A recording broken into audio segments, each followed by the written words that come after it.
líder de fracção de AFP quer que o AUE não está mais cerca que nunca para chegar um pressuposto de zero déficit.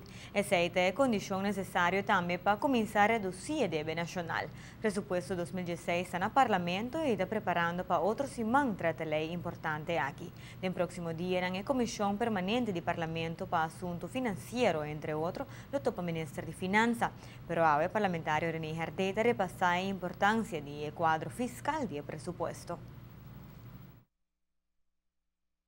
A AVP é expectativa para o tratamento do pressuposto 2016 em fecha clara e para calendário. A maneira é planning está para dia 21, dia 20 e 21, nós estamos começar com o tratamento do pressuposto 2016 de reunião plenário. Kiko está a trobe o quadro com o volume de pressuposto. O pressuposto, logicamente, está uma descrição de tudo que o governo vai fazer em ano 2016. O pressuposto não dá uma descrição de como o governo vai executar seu manejo e como usa a placa de belasting, de outro fundo, para fazer isso. Por o ano 2009, o governo está executando uma reforma fiscal que há mais ênfase em 2013. Essa aqui particularmente em vista do trajeto de déficit pressupostário. Está punir bom claro com para fim de 2017, 2018, finanças públicas estava não sabe por hopi ano, não chegou. Aí que nós temos 30 anos de estado essa parte foi de tempo aí Aruba tá fia a placa para llena buraco de pressuposto. Para Kiko, para sobre a entrada de nosso país não estava suficiente para cobrir todos os gastos. O povo pensa que gasta menos, mas não se corre o governo, e não somente o governo em AFP, todo o governo com a cinta tem uma obrigação para cumprir com a quantidade de exigência de serviço público.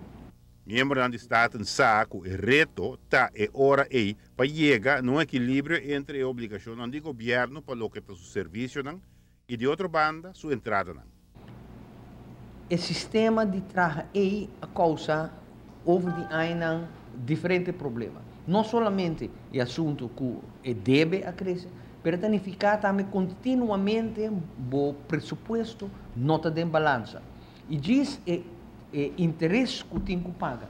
Arriba fiança que a crescer, se não hope, que nota nem responsável, mas não tem make sense.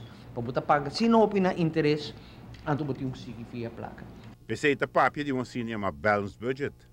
O governo está 13 su gasto de balança com sua entrada. E de momento sua entrada não sube, botar espaço para seu gasto não sube. Pero botar tendo de balança.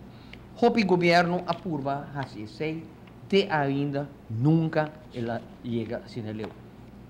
A 2016 nós estamos mais cerca que nunca de 30 anos para lograr isso aí. Deve trajeto para chegar a balanced budget, mas ter reduzir o déficit gradualmente e consistentemente. E a intenção para fim de 2016, o déficit está 2%. Vai indo para o ponto de 0%, ou não chega 0%, é ponto de pressuposto balançar. E aí depois, mas se tem um surplus de mais ou menos 0,5%, e agora, com esse surplus aí, nós começamos a pagar o débito de 30 anos e eliminar o pagamento de interesse altíssimo. Esse é o quadro financeiro que nós mesmos temos. Giovanni Müller, notícia da noite.